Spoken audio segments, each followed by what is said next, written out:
Let's take this now to the Counselor to the President, Kellyanne Conway. Kellyanne, thanks for joining us this morning. We just showed some of those denials from the President, from the Vice President, Don Jr., about any contacts. Back in December, you also denied any contacts between the campaign and Russians. I want to show our audience.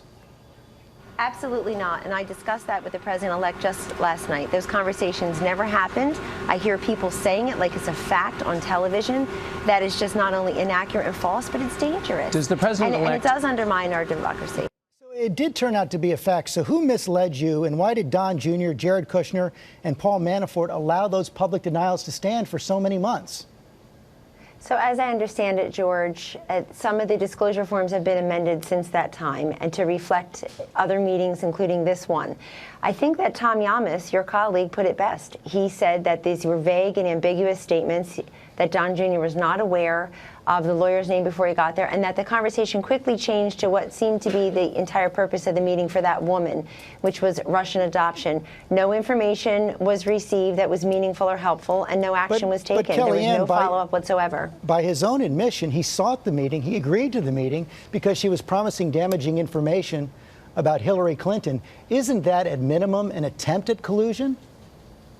No. And your colleague, Cecilia Vega, even said yesterday, as others responsible people have said, including members of the Obama administration under oath, there's no evidence of collusion. We're constantly talking about collusion that doesn't exist. I have to stop you right there because, Kellyanne, that is not what Cecilia Vega said. Cecilia Vega was asked about that yesterday morning. That was before Don Jr. admitted that he sought the meeting to get damaging information on Hillary Clinton. That was when Don Jr.'s statement was simply that this was a meeting about adoption. That changed in the previous hours when he changed his story. And are you saying that there's evidence of collusion? Because everybody's trying to convert wishful thinking into hard evidence, and they haven't been able to do that. Let me get back to what you asked me about this meeting. I don't think you had to go very far, respectfully, to find damaging information or negative information about Hillary Clinton. She was a gusher at all times of negative, damaging information. Your own polling showed that a majority of the country didn't trust her at the time, that she had no honesty and integrity. I didn't have to look far as the campaign manager starting the next month to find damaging information. We would just quote her. People admit now she lit $1.2 billion on fire. She had no message that connected to America the way Donald Trump did. So there's no evidence of collusion. You're changing the subject here. Let's go back to the original question. No, I'm not. This is the subject. Is there collusion? Yes or no? Number one, why did the administration allow these denials to stand for so many months?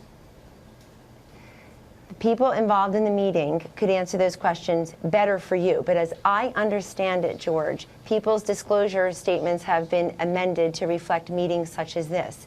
And Don Jr. came forth this weekend and gave more information about the meeting. He also made very clear after denying that no information that was meaningful and helpful was gained from this. We have many different meetings in a campaign. Some of them are unhelpful and not particularly meaningful. But I'm sure you can relate to that. But Kellyanne, that's beside the point. He was seeking the information. He was seeking the damaging information. That's why he had the meeting. How is that appropriate? George, he was told that there would be information that may be helpful to the campaign. There was no such information. But again, I want to ask you a question. If we're going to keep using the word collusion, where is the evidence of collusion? What just happened last week is that you had Putin and Trump had a conversation. That's meaningful. They brokered a ceasefire in part of Syria.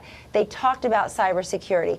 The first order of business for President Trump that he pressed Putin on was interference in the election, meddling in the election. Exactly what many in the media said would never happen. The president made it the top priority and reportedly pressed him several times. So the conversation's real, the collusion's not. We know from Don Jr.'s own admission that he sought the meeting with the Russian because she would provide damaging information with Hillary Clinton.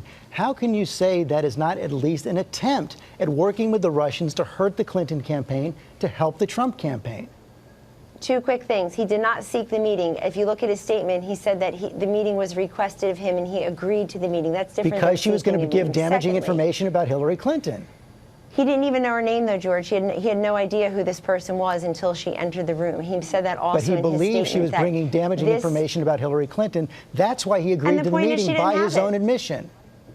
She didn't have it. Look, the only people who had information about Russia meddling in say, summer of 2016, did not work in the Trump campaign. They worked in the Obama White House. They were briefed, according to the Washington Post, about this kind of information and did absolutely nothing because they never thought Donald Trump would win.